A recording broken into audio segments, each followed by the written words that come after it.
Hello, welcome to HITC Sport, and I cannot hear out of my left ear. Yeah, pretty sure it's wax. Hello, welcome to HITC Sport, and lads, football is back with a few minor adjustments. As we all know, football fans just embrace change, don't they? Christ, most of you would rather sooner accept death than the continued use of VAR. I'm sorry, but why do footballers need a bastard drinks break every 15 minutes? You'd swear they were playing in the pits of hell, taking corner kicks in a sauna. No, it was 15 degrees in Newcastle yesterday. There's manufactured crowd noise in the Premier League, in some sort of desperate bid to make us forget that nobody's in the bastard stadium, other than 4 paramedics and the guys who scrub the toilets. It's a bit like how Comedy Central add a canned laugh track to 2.5 Men to disguise the fact that nobody's laughing. So Joe Linton is probably gutted. This guy waits 11 months to register his first Premier League goal at St James's Park, and nobody is there to see it. It was a great win for Newcastle, 3-0 over Sheffield United, but again, he was just obviously lacking a bit of realism. When Joe Linton scuffed the easiest one-on-one into the goddamn ground, nobody was calling him a lazy sack of spuds. The guy who controls crowd noise didn't even add any disgruntled groans, or people comparing him to a disinfected houseplant. What else?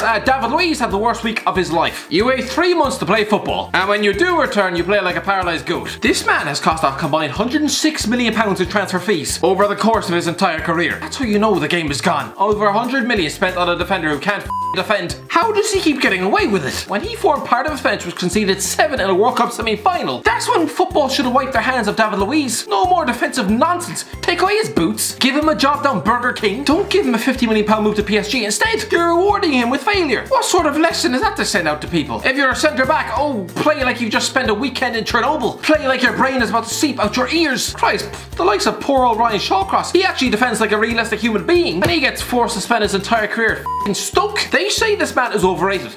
By who? That's like saying Adam Sandler is an overrated actor. Whoever rates him is in a f***ing loony bin. Who thinks David Luiz should be playing in the back 2 for a football team with any modicum of aspiration? Yes, he's technically brilliant, can ping in a free kick from 30 yards, fine, but just put him in midfield. If you stuck Ronaldinho at centre back, he'd probably similarly fall over his ankles all game. How many mistakes does he have to make? How many teams does he have to let down before he realises he's not a defender? But this isn't just, oh, let's rip into David Luiz. Oh no, that's way too easy. Arsenal problems are way more than just that. The Premier League is going to be back 4 days and they've already lost twice. Man City, fair enough. But to Brighton? I'm sorry, but if you have a £200 million squad, you should not be losing to Brighton twice in one season. They took the lead against Brighton deep into the second half and still lost. But this isn't new information. The amount of times they've stumbled to draws and losses from winning positions this season, they're like Peter Dinklage walking a St. Bernard. Are they gonna hold on to the bastard lead? Arsene Wenger was hounded out of the job, compared to Satan himself, for failing to engage in a meaningful title race. 2 years out from Wenger leaving, you're 10th in the league. Crystal Palace, a club forced to wheel out a fat Christian Benteke every week, which is like climbing a mountain with one f***ing leg. Even they're above you in the table, and you're also 4 points below a newly promoted club. According to some Arsenal fans, you'd swear Wenger was an alien sent from space on a one-man mission to destroy your club. But hey, at least Arsenal fans know this. They accept this. They've accepted the shortcomings of their own team, not looking to blame anyone else or make cheap excuses.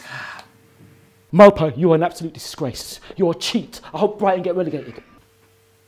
No, you are a cheat. You are a cheat. And like I said again, Mopai, you're a cheat. Come to our dressing room and say what you said about our players. Come to our dressing room if you're brave enough. Come to our dressing room? Ours, as in yours? Because sorry, your dressing room is probably the toilets of the f***ing club shop. Arsenal have been a soft touch on the road for years. It isn't because of Neil Maupay allegedly cheating that lost you the game, alright? Never mind getting smashed up by the bigger clubs on the road, which Arsenal have mastered on an annual basis. Over the last 10 years, this is Arsenal's record away from home against relegation-threatened teams. Since 2010, they've lost to Sunderland, Wigan, Bolton, Watford, Bournemouth, Blackburn twice, Norwich, QPR, Crystal Palace, West Brom twice, Swansea 3 times, Stoke 4 times. I could go on, but I'd be here all day. This club has a weak mentality when they travel to some of these clubs. 3 years ago, they were celebrating a heroic point away from home at Bournemouth. Heroic point at Bournemouth. You are Arsenal Football Club. There's no such thing as a heroic point at Bournemouth. And yet, we have people looking to blame this on players being cheats. Have you been cheated out of wins at these sort of clubs for the last 10 years? Good Christ. The Merseyside derby went ahead and was particularly dull and stale. I could have spent an hour and a half staring at the wall whilst chewing a cardboard box, and that would have had more entertainment. Anyway, finally, the world is waking up and realising that David De Gea is finished. Don't get me wrong, on his day prior to the 2018 World Cup, then yeah, best goalkeeper in world football, sure. But many Man United fans seem to have chucked their face in the sandbox, blindly trying to write this off as some sort of rough patch. As for De Gea, that's just rustiness. Just needs time to get back to his best. Rustiness. Has he been rusty for 2 bastard years then? This is like Saido Berahino trying to convince the world he's just in a dry patch of form. He hasn't scored a Premier League goal since 2015 and currently works in Belgium. That's like someone I know back in Ireland saying he's going through a dry spell when he hasn't so much as shook the hand of a woman since 2013. Listen, I get it, right? Man United fans have had a pretty miserable last 7 years of life. At least they can always point to their goalie as the truly world-class beacon of hope in their squad. But now he's their bastard weak link. Listen, I don't blame De Gea for lacking motivation for football. This guy's been wanting to quit his job for the last 5 years. If you had someone like that working in your office, they'd probably put in minimal effort and spend half the working day crying in the toilet. When the move to Real Madrid broke down in 2015, he probably thought, no big deal, I'm still young, I'll get a transfer in 2016.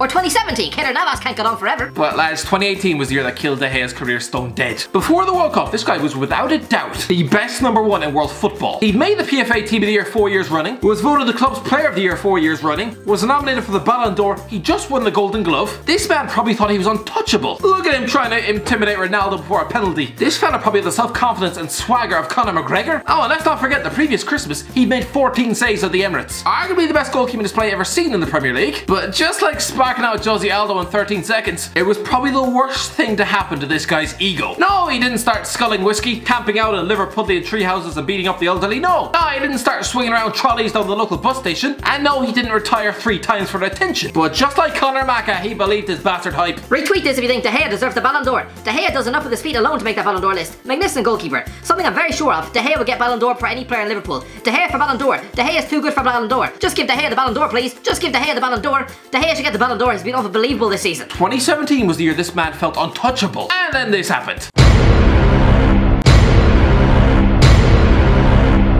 A hideously wretched World Cup display against Spain, where he showed all the mobility of a dead tree as he concedes a hat-trick to Cristiano Ronaldo. Suddenly, the world's most valuable goalie became an internet meme for about a month. This guy was the Spanish heir to a World Cup winning Iker Casillas, one of the greatest goalkeepers of all time, and yet of the 11 shots he faced at his first World Cup, he conceded 10 goals. Throughout an entire World Cup, he made just 1 bastard save. 1! You could stick a bag of flour on the line and that would record similar stats. His confidence must have been flushed clean out his body, scraped out like a clump of earwax. I honestly haven't heard myself since Wednesday. Suddenly, the only goalie in the world with a less sure opinion of himself was Loris Karius. A fellow probably spent that summer stuffed in therapy. What's worse, that was the summer Real Madrid were in the market for a new goalkeeper. This was his chance, and yet they signed Thibaut Courtois instead. In many ways, not only did that break De Gea's heart, it probably physically melted his brain. God, I can't wait to get this wax out of my ear. It's like clogging your ear canal with tinfoil. That was confirmation, the final nail in the coffin. That dream he had of one day playing for Real Madrid, winning trophies, getting a suntan, that was dead in the water.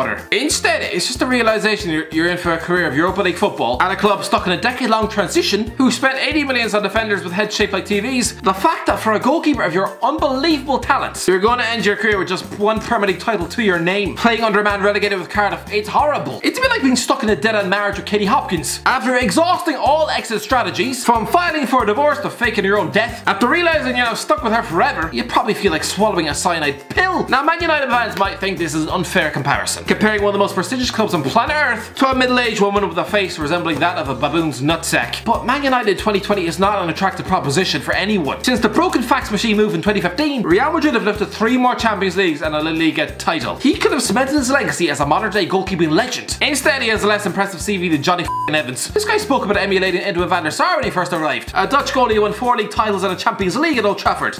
De Gea's silverware haul at this club is only slightly more impressive than Tim Howard, and he's been there 7 years longer. He must look at Real Madrid's success and just cry into his pillow. It's a bit like a teenage boy who auditioned for X Factor in 2010. Whenever he sees One Direction on the telly while he's getting up at 5 AM to milk the pigs, he'll probably feel like ripping out his own teeth. Some people think it's just 1 mistake. Is it balls 1 mistake? It's 1 mistake every month. Manchester derby last season, 10 minutes into the second half, is 0-0 at Old Trafford. Bernardo Silva takes a shot. If De Gea was any more flat-footed, he'd have been a goddamn statue. In the goalkeeping world, being beaten at your near post is like a striker missing an open goal from 5 yards out. It's almost a criminal offence. Watford this season, doing its best Roy Carroll impression for 5 seconds to drop the easiest catch into the goddamn top corner. You'd swear he had gloves made of tinfoil. How about when De Gea chose to socially distance from Granit Xhaka's airborne shot, almost kneeling to wave at it as it flew past him into the net? Or last season, when he spilled a tame shot from Antonio Rudiger, allowing Marcus Alonso to bag a point for Chelsea at Old Trafford? How about the 2-2 draw with Arsenal in December 2018, when Xhaka Mustafi heads the ball into the ground sound, and yet De Gea still palms it over his head and into the net. Good Christ! Perfect example of a complete lack of concentration. He manages to somehow concede a goal from this position. That's not even a poor error, that is Karius levels of ineptitude. Just clear the goddamn ball. Don't boot into the ankles of the opposing number 9, God lord. Barcelona away, when you need big performances from your big players. Messi from outside the box scuffs one of the tamest shots of his entire career. This should have been easy, but De Gea crumbles like a soggy digestive biscuit and it somehow squirms under his body and into the net. How? Actually, I probably shouldn't even ask how anymore. This is just what we've come to expect from De Gea lately. I mean, look at his catalogue of errors. You could legally ban the existence of condoms and Megaloof and there'd still be less bastard accidents. This isn't rustiness, this isn't a loss of form, this is just what he is now.